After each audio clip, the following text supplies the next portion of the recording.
मैं करमित और आप सबका स्वागत करता हूं एक बार फिर हमारे यूट्यूब चैनल टीके नर्सिंग एक्सीलेंस में। जैसा कि अभी तक हमने जो कुछ दो सब्जेक्ट मेनली स्टार्ट किए थे चैनल पर, ऑब्स्टेट्रिक्स हैं, एनाटॉमी फिजियोलॉजी। एनाटॉमी की जो क्लासेस हैं वो अभी हमारा लास्ट टॉपिक था सेल डिवीजन, और गायनिकोलॉजी की जो हमारी लास्ट क्लास हुई थी वो हुई थी अबाउट द मेंस्ट्रुअल साइकिल। एक सिस्टमेटिकली पहले ही बताया था आपको कि एक सिस्टमेटिकली हम सिलेबस रीड आउट करेंगे इस पर। आप यहाँ से सिस्टमेटिकली ही सारी चीज़ें पढ़ सकते हैं। तो आज हम नेक्स्ट टॉपिक बात करने वाले, आज की जो क्लास होने वाली है वो हमारी होने वाली है गायनिकोलॉजी की। और आज जो टॉपिक हम डिस्कस करने वाले हैं दैट इज अबाउट ब्रेस्ट।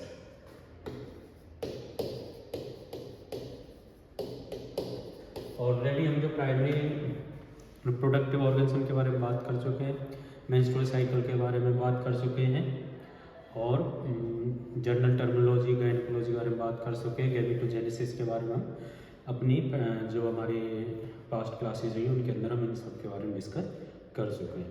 तो आज का जो मेन टॉपिक है हमारा दैट इज ब्रेस्ट। तो आज हम स्टार्ट टॉपिक करते हैं ब्रेस्ट। ब्रेस्ट क्या हमारा एक breast is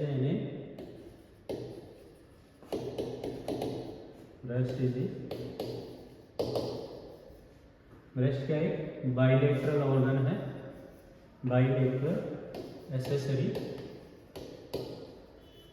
female reproductive organ है।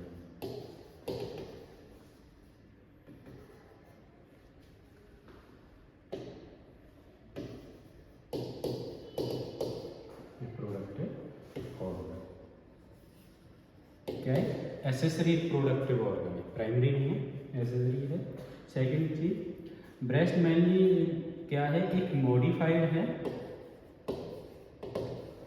मॉडिफाइड क्या है? सीवेसियस ऑफ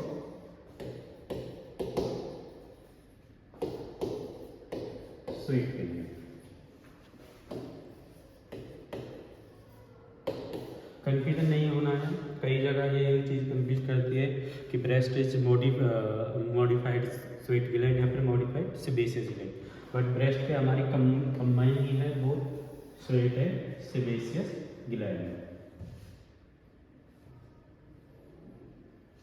नेक्स्ट, ब्रेस्ट को और क्या बोलते हैं? ब्रेस्ट आल्सो कॉल्ड है, या कई बार इसको बोल दिया जाता है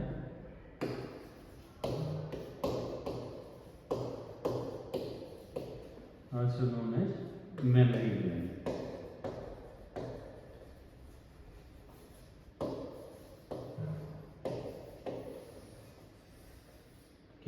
आल्सो कॉल्ड है मेमरी ग्लैंड। अगर इसके अंदर आपको क्या देखने को मिलती है? इंफ्लामेशन,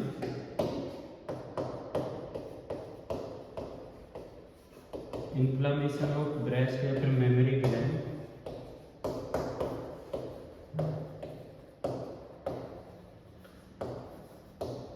मेमरी ग्लैंड उसको हम किस नाम से जानते हैं? That is mastitis.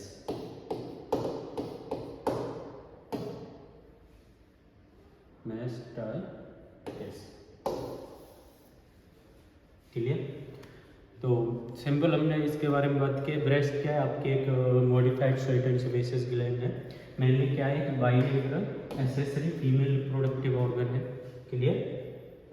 अगर हम बात करें ब्रेस्ट के साइज की, तो ब्रेस्ट का जो साइज है वो डिपेंड करता होगा age of female. According to age जो आपकी ब्रेस्ट की साइज होती है वो डिफरेंट होती है। और अगर हम ब्रेस्ट की लाइज की बात करें तो ब्रेस्ट लाई करती है। अगर हम वर्टिकली बात करें, वर्टिकली जो आपकी ब्रेस्ट प्रेजेंस रहती है from second rib to sixth rib, कहाँ से कहाँ तक प्रेजेंट रहती है? सेकेंड रिब से सिक्स्थ रिब। और कहाँ प्रेजेंट होती है? At mid clavicle line, mid clavicle line.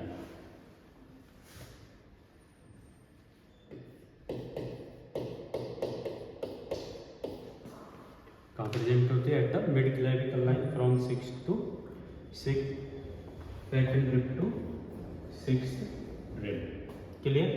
अगर हम बात करें laterally,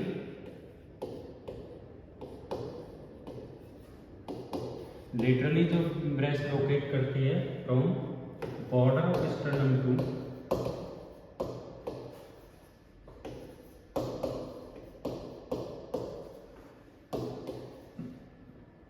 mid axillary line.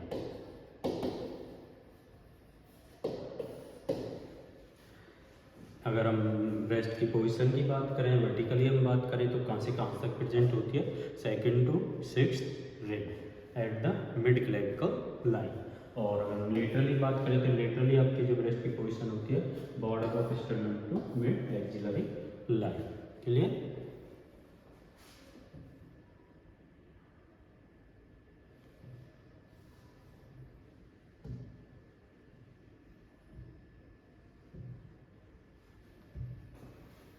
Okay.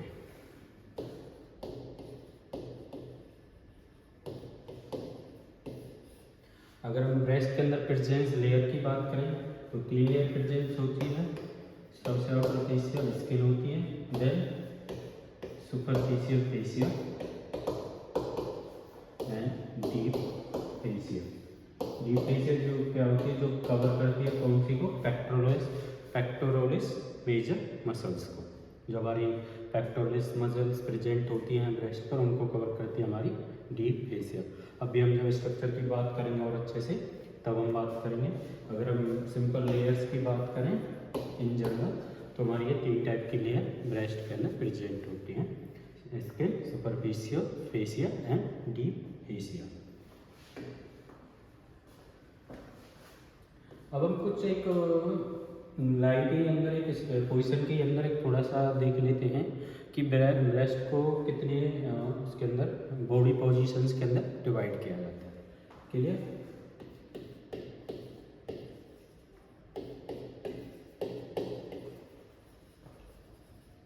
तो ब्रेस्ट क्वाड्रेंट से रिलेटेड एक क्वेश्चन भी आता है एक्सिलरी टेल ऑफ स्पेन से, तो उसके बारे में थोड़ा सा देखेंगे कि कैसे हम क्वाड्रेंट्स के अंदर इसको डिवाइड करते हैं।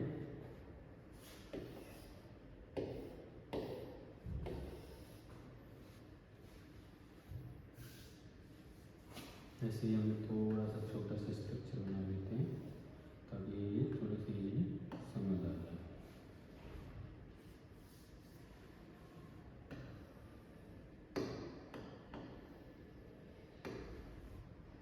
जस्ट एक समझने के लिए पॉइंट आउट करेंगे। तो ये कौन सी होती है हमारी मिडिल लाइन होती है बॉडी के सेंटर पार्ट से, जो 2 हाफ में डिवाइड करती है मीडियन। तो कहाँ से कहाँ प्रेजेंट होती है, from 2nd rib to position क्या होती है, अगर हम वर्टिकली बात करें from 2nd rib to 6th rib, ठीक है, ये वर्टिकली पोजीशन होती है।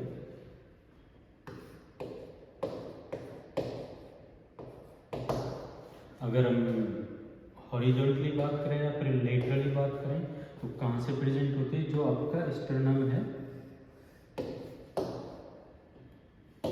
बॉर्डर ऑफ स्टर्नम टू, दोनों तरफ बॉर्डर है, to the mid axillary line. कहाँ से प्रेजेंट होती है, बॉर्डर ऑफ स्टर्नम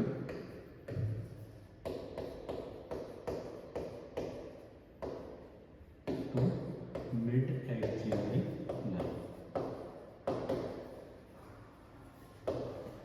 चलिए, एट द 4th, ये आपकी मिड क्लेविकल लाइन होगी। तो यहाँ क्या प्रेजेंट होती है इस एरिया में आपकी एक दैट इज ब्रेस्ट स्ट्रक्चर। तो अब समझेंगे ध्यान से, जब हम किसी भी बॉडी पार्ट को हॉरिजॉन्टली डिवाइड करते हैं तो वो 2 पार्ट में डिवाइड हो जाती है, अपर एंड लोअर। एक क्या है इसका, दैट सेंटर पॉइंट है निप्पल। निप्पल क्या है, कॉनिकल प्रोजेक्शन होता है स्किन के अंदर। ब्रेस्ट के सेंटर पॉइंट पे क्या होता है, कॉनिकल प्रोजेक्शन होता है। तो ध्यान से समझिए, जब हम इसको हॉरिजॉन्टली डिवाइड करेंगे तो एक किन 2 पार्ट में डिवाइड हो जाएगी, अपर एंड लोअर। क्लियर? और जब हम इसको लेटरली डिवाइड करेंगे मिड क्लेविकल लाइन से, तो ये कौन से दो पार्ट में डिवाइड हो जाएगी, मीडियन एंड लेटरल। लेटरल यानी कि away from central line, median यानी कि टूवर्ड द सेंट्रल लाइन। और सेंट्रल लाइन क्या होती है, जो आपके बॉडी को बिल्कुल दो इक्वल पार्ट्स में डिवाइड कर दे, उस लाइन को हम क्या बोलते हैं, सेंट्रल लाइन। तो समझेंगे तो कितने क्वाड्रेंट होते हैं, टोटल 4 क्वाड्रेंट होते हैं। ये कौन सा है, अपर, ये कौन सा है, lower, that is upper, that is lower. Clear. तो जो लेटरल है 4 क्वाड्रेंट्स हो गए, ये कौन सा हो गया हमारा, upper, upper, lower, lower, upper, lower. Clear. अगर सेंट्रल लाइन की तरफ है तो अपर, मीडियम। अगर away from the central line है यानी कि टुवर्ड द एक्सिला है, then upper, lateral. Same lower, lateral and lower, medium, upper, central line की तरफ है तो कौन सा हो गया, upper, medium and upper, lateral, lower, medium and lower, lateral. Clear. इसको हम यहाँ पे स्पेसिफिकली डिवाइड कर देते हैं, सिंपल इसमें देख लेना। ठीक है, निप्पल ऑफ द, ठीक है, आपका पूरा एक ब्रेस्ट है, इसके आसपास क्या है, एरिया।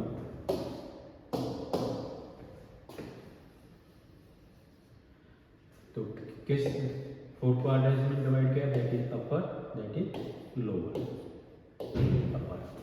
अगर सेंट्रल लाइन की तरफ है तो अपर, मीडियम, अगर सेंट्रल लाइन से अप है तो अपर, लेटरल। सेम लोअर में है, अगर away from the central line है टूवर्ड एक्सिला है, लोअर, लेटरल, और अगर टूवर्ड द मीडियन लाइन है तो then lower, medium. These are the 4 quadrant of presence in the breast. Clear. तो ये क्या होगी, एक बोल सकते एनाटॉमिकल, हमने प्रेजेंटेशन देख लिए बॉडी उसके बारे में। अब यहाँ से जो क्वेश्चन आता है, जो मेन क्वेश्चन आपको कॉम्पिटिटिव एग्जाम में देखा जाता है, वो क्वेश्चन यहाँ से ये आता है कि कई बार क्या होता है, जो आपका अपर लेटरल पार्ट है, कौन से वाला, अपर लेटरल पार्ट है। अपर लेटरल पार्ट से क्या होता है कि कॉनिकल या फिर बोल सकते हैं एक्सटेंड हो जाता है ब्रेस्ट का टूवर्ड एक्सिला। मैं समझा देता हूँ थोड़ा सा। ये एब्डोमेन में काउंट होता है वैसे,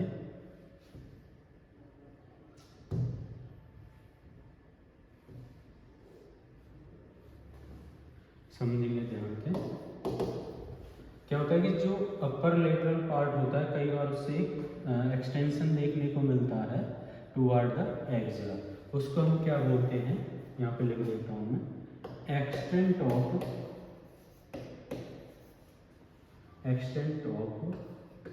lateral part of breast toward axilla. Clear. Axilla की तरफ अपर लेटरल पार्ट से अपन नहीं लिखा, मैंने लेटरल ही लिख दिया है।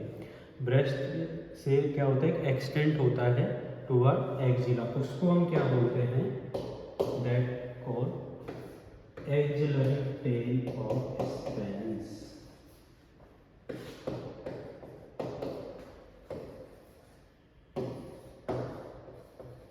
और साइंटिस्ट का नाम क्या था, साइंटिस्ट को हम बोलते थे, that scientist known as James Spence.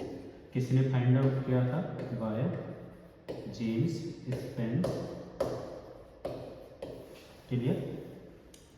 एक कॉनिकल प्रोजेक्शन निकल जाता है, या आपको बोल सकते हैं एक्सटेंड हो जाता है लेटरल पार्ट ऑफ ब्रेस्ट से टुवर्ड द एक्सिला। क्लियर। उसको हम बोलते हैं एक्सिलरी टेल ऑफ स्पेंस। और जिस साइंटिस्ट ने उसे फाइंड आउट हुआ था, दैट जेम ऑफ स्पेंस।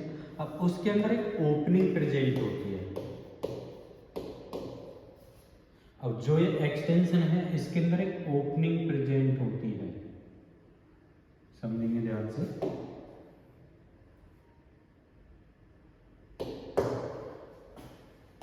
ये जो एक्सटेंशन हुआ, इसके अंदर एक ओपनिंग प्रेजेंस होती है, उस ओपनिंग और प्रेजेंस को हम क्या बोलते हैं, फोरामेन ऑफ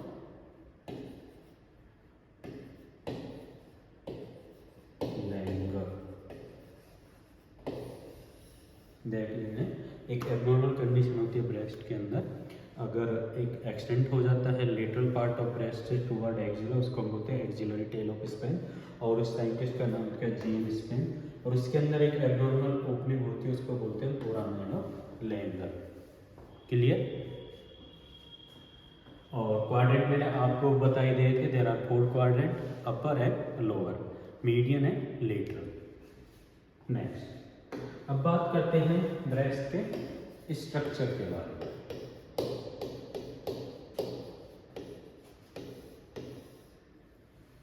क्वाड्रेंट और वो सब क्लियर है, सिंपल स्ट्रक्चर क्लियर है।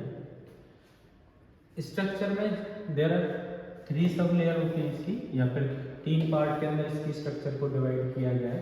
आउटर मोस्ट है skin, clear, then parenchyma and parenchyma and last वाली स्ट्रोमा। स्ट्रोमा क्या है आपकी? सपोर्टिंग स्ट्रक्चर है, supporting structure of breast.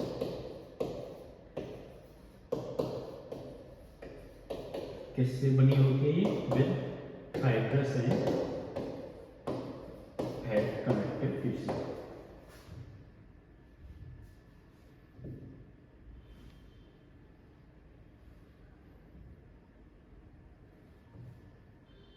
Okay, या समझेंगे।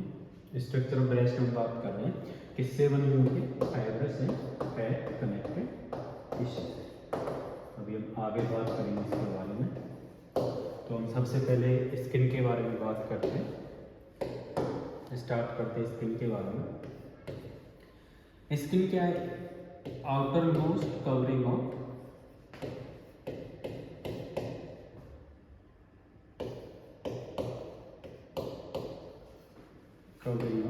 ब्रेस्ट। 3 लेयर बताई थी मैंने आपको ब्रेस्ट के अंदर, skin outermost layer, then superficial fascia and deep fascia. Deep fascia क्या है? उसको हम क्या बोलते हैं? Also called as pectoralis fascia. और जो मसल्स प्रेजेंट होती हैं, अभी हम स्ट्रक्चर में बात करेंगे कि कौन से मसल्स प्रेजेंट होते हैं ब्रेस्ट के अंदर।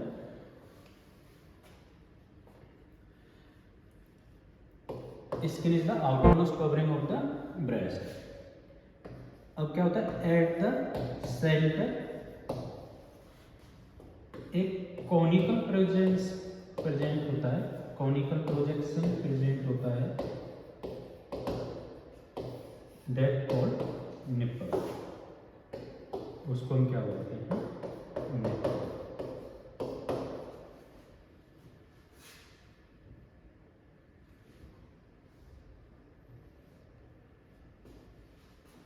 एक कॉनिकल प्रोजेक्शन प्रेजेंट होता है, उसको हम बोलते हैं निप्पल। और इसके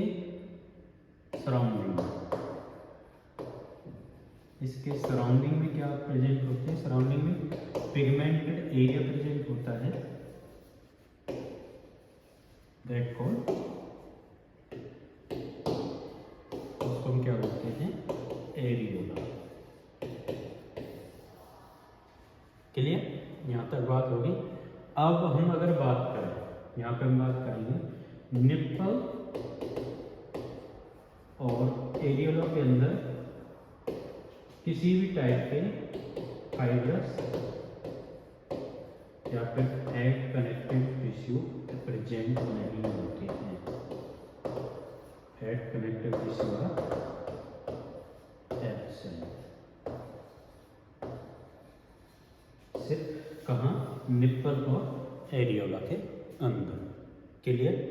यहाँ तक बात हो गई। एरियोला समझेंगे। एरियोला क्या है? एक पिगमेंटेड एरिया होता है अराउंड द निप्पल।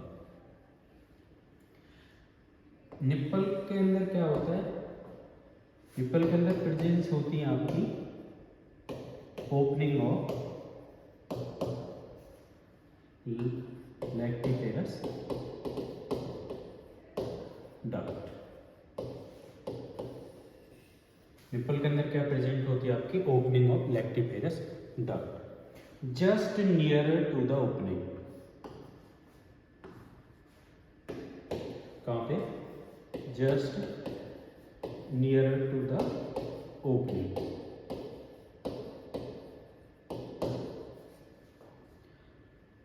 क्या प्रेजेंस होता है, दैट कॉल्ड लैक्टिफेरस साइनस। समझेंगे ध्यान से, एक बार मैं रिपीट कर देता हूँ। स्किन की अभी हम बात करें, skin is the outermost covering, उसके अंदर एक कॉनिकल प्रोजेक्शन प्रेजेंट होती है जिसको हम बोलते हैं निप्पल, और उसके सराउंडिंग में पिगमेंटेड एरिया प्रेजेंट होता है, दैट इज एरियोला। यहाँ तक क्लियर। इन दोनों के मैं कॉमनली बात कर देता हूँ।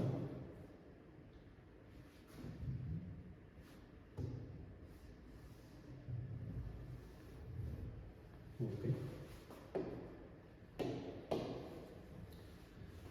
निप्पल्स के अंदर क्या प्रेजेंस होती है आपकी, modified sebaceous and sweet gland. ठीक है, निप्पल के अंदर, अभी हम निप्पल के बारे में कुछ पॉइंट्स डिस्कस कर रहे हैं। निप्पल्स के अंदर आपकी दोनों तरह की sebaceous and sweat gland presence होती हैं, और निप्पल के अगर हम पोजीशन की बात करें, निप्पल पोजीशन कहाँ होती है, at the fourth rib, fourth rib के at mid clavicle line, that is the position of the nipple. अब अगर हम बात करें एरियोला की, तो एरियोला के अंदर जो मैं बता रहा था कि breast is the modified sebaceous and sweat gland. कई बार क्या होता है कि काफ़ी स्टूडेंट कंफ्यूज होते हैं कि breast is only modified sweat gland या फिर मॉडिफाइड सेबेशियस ग्लैंड, दोनों की ही होती है। बट एरियोला सिर्फ ऐसा पार्ट है जिसके अंदर प्रेजेंट होती है ओनली मॉडिफाइड सेबेशियस ग्लैंड।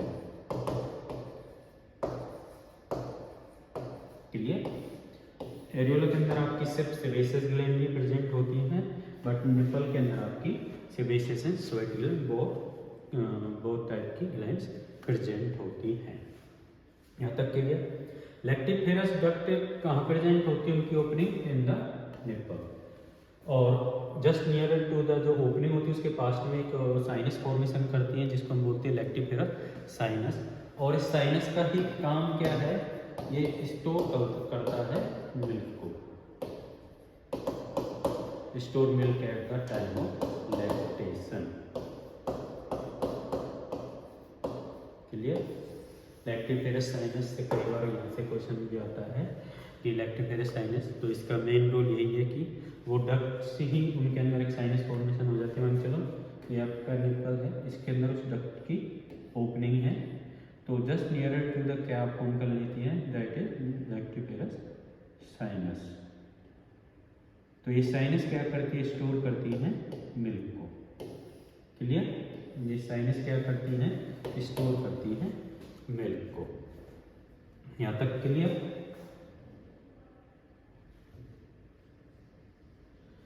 अब बात करेंगे, ये तो हमने नॉर्मल बात कर ली, ये बात करेंगे नॉर्मल ब्रेस्ट की। अभी स्किन के अंदर हम बात करेंगे at the time of lactation हमें क्या क्या चेंजेस देखने को मिलते हैं। लैक्टिफेरस साइनस फॉर्म होता है जो स्टोर करता है मिल्क को। उसी के साथ साथ क्या होता है, हाइपरट्रोफी के कारण, हाइपरट्रोफी इन लोब्यूल्स, अभी मैं आगे बताऊंगा कहाँ लोब्यूल्स प्रेजेंट होते हैं। हाइपरट्रोफी और लोब्यूल्स प्रेजेंट होती है जो हेल्प करते हैं मिल्क प्रोडक्शन में। इसी के साथ ही कुछ ग्लैंड्स हमारी फॉर्म करती हैं मेंटोमेरी,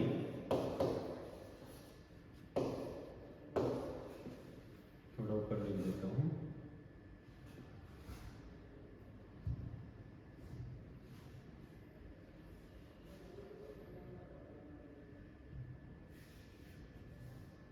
मिल्क प्रोडक्शन के दौरान क्या होता है कि कुछ ट्यूबरकुलर ग्लैंड्स हमारी मॉडिफाई हो जाती हैं जो प्रेजेंट होती हैं एरियोला वाले पार्ट में ही, मतलब ट्यूबुलर पार्ट में, लोब्यूल्स के अंदर। कहाँ प्रेजेंट होती हैं, लोब्यूल्स के अंदर। At the time of lactation milk production के दौरान हमें और क्या देखने को मिलता है, किसमें चेंज हो जाती है, मोंटेगोमेरी ट्यूबरकल्स में। कई बार इसको बोल देते हैं, कंफ्यूज नहीं होना है, मोंटेगोमेरी ट्यूबरकल्स या ट्यूबरकल्स ऑफ मोंटेगोमेरी। अब इसका काम क्या है? इस जो ये ट्यूबरकल्स फॉर्म हुई है मॉडिफिकेशन के बाद, इनका काम क्या है? इसका काम है ये लुब्रिकेट करता है किसको?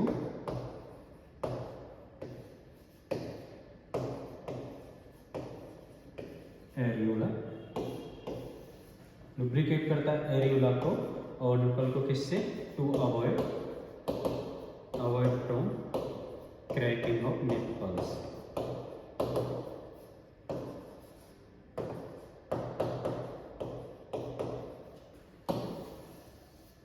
क्लियर? ध्यान से समझेंगे दोबारा। लैक्टेशन में हमें क्या क्या चेंजेस देखने को मिला था? सेबेशियस ग्लैंड, लैक्टिपेरस, वो हमारी चेंजेस होती हैं। हाइपरट्रॉफी हमें देखने को मिलती है ड्यूरिंग द मिल्क प्रोडक्शन। उसी के साथ ही क्या होता है, कुछ हमारे जो लोब्यूल्स हैं उसके अंदर कुछ हमारी ग्लैंड्स हैं वो चेंज हो जाती है, मॉडिफाई हो जाती है, किसके अंदर? ट्यूबरकल्स ऑफ मोंटेगोमेरी या फिर मोंटेगोमेरी ट्यूबरकल्स। और जो मेनली क्या करती हैं? लुब्रिकेट करती हैं किसको? एरियोला को और निपल को, और बचाती है उनको क्रैक होने से। क्लियर?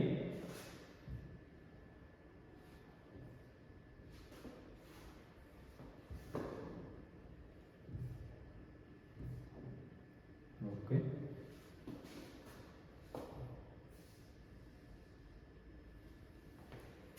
थोड़ा सा नाराज चल रहा है आज तो। ओके, यहाँ तक clear? That is the we talk about the first structure of the breast, that is skin.